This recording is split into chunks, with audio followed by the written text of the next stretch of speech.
Hi witches, welcome to October.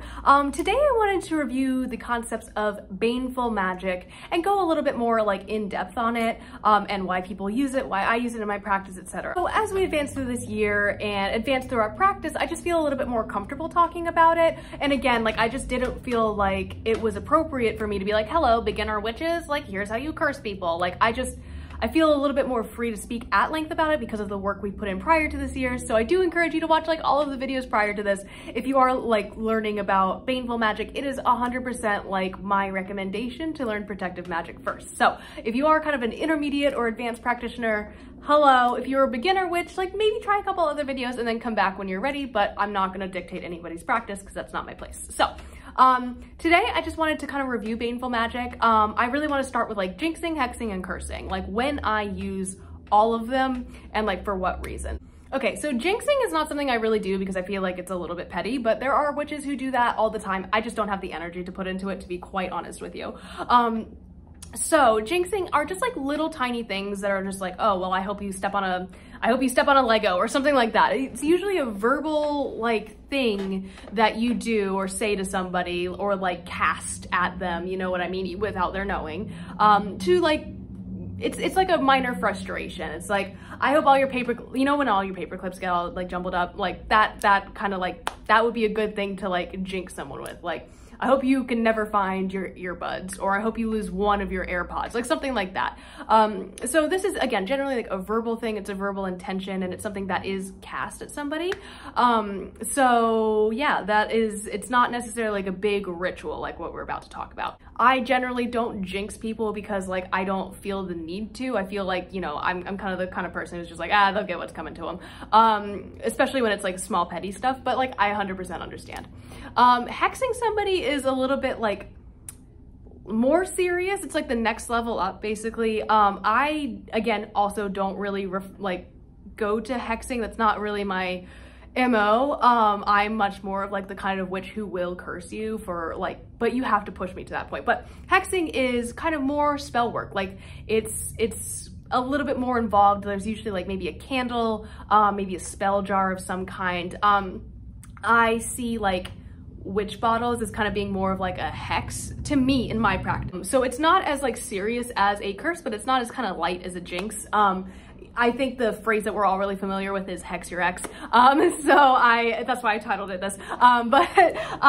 That's kind of like what that's like the level where it's at, where it's like you like fucked me over basically, like I just want you to not have a good time for a little bit. It's less involved in the curse. I have not hexed any of my exes. I don't care enough about any of them. Well, that's not true. I've dated some good people where it just didn't work out, but like for the most part, if anyone has like wronged me, I'm just like, nah, it's just like not worth it.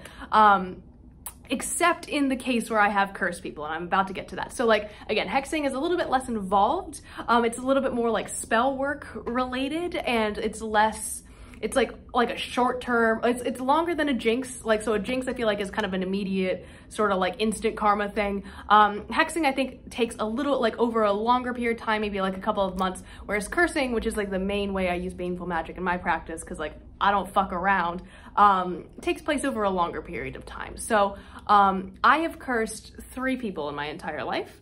All of them have wronged me in ways that are unspeakable that I just will not talk about on here. I don't think it's really necessary. And I felt justified in my actions every single time. And I mean, it has always been successful for me. I'm actually like really good at baneful magic. Like, I know that's a really like weird thing to like admit or like be proud of, but I am very good at baneful magic, just like I am really good at protective magic. Like I just like do not fuck around. So with that being said, I've cursed 3 people. This is more of a ritual for me, at least.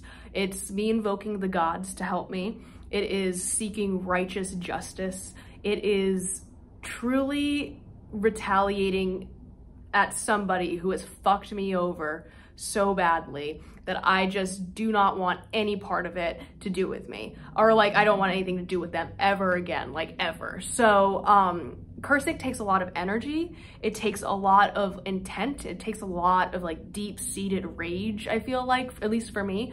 And it felt justified every single time. And for me, I have thought about 2 of my curses. I've gone through and truly thought out, planned out rituals for 2 of my curses, and both of them worked pretty well. The one that I did actually recently, I'll admit, it's working. But that was an impromptu one.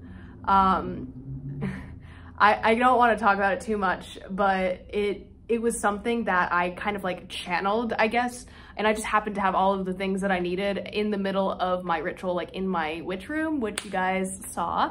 And I just like, it just like flowed out of me. It was so spiritual. Like, I know that sounds really weird, but it was just, I felt like this immense rush of power and like righteous indignation. And it took a while to kick in, but it has been over the last like couple weeks and like months and stuff. I'm just like, yes.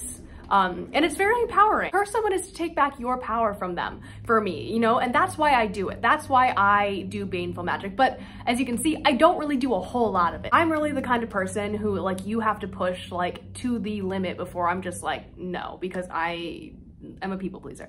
But I just, you know, when it gets to the point where you just can't do it anymore, that's kind of like when I invoke certain energies, certain gods. I invoke these things for a specific reason that I feel very emotionally strong about.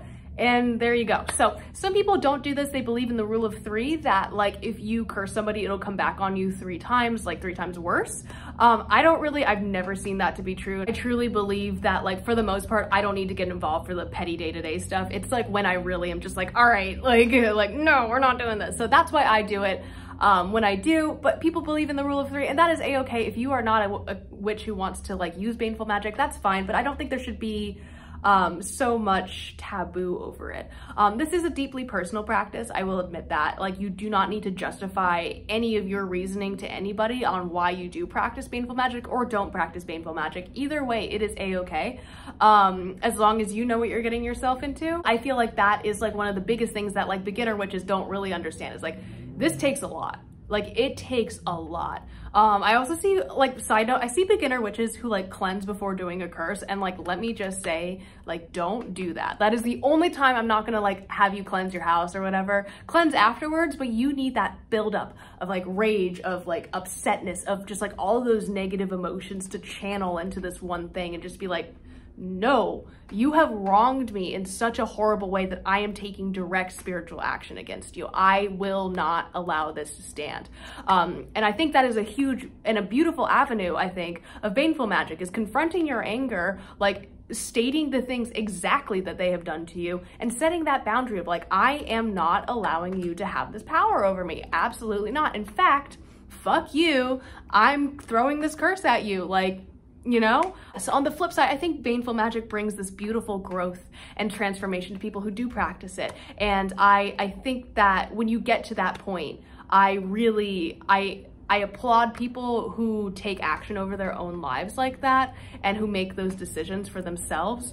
And I get it. Like, I totally get it. I will never stand in anyone's way if they feel that is truly the method that they would like to use. I really do recommend that you examine and do some like shadow work, I guess, or just do some self-examination of like why you are choosing to use this method, and really think about like what goes into it and what it's going to take energy-wise to do it, because it takes a lot, especially curses, because they are sustained over a long period of time.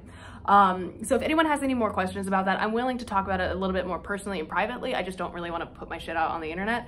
But yeah, I am a witch who hexes and curses, and I still believe in love and light to people. Like, I believe in putting forward the best intentions, but like, don't fuck with me, or like, you know, it's like, my personality is very much like, fuck around and find out. Like, you've pushed me to a place where I cannot physically do this, so like, find out. So anyways, don't cross me. No, I'm just kidding. But I hope this was like a fun introduction to like the spookier season.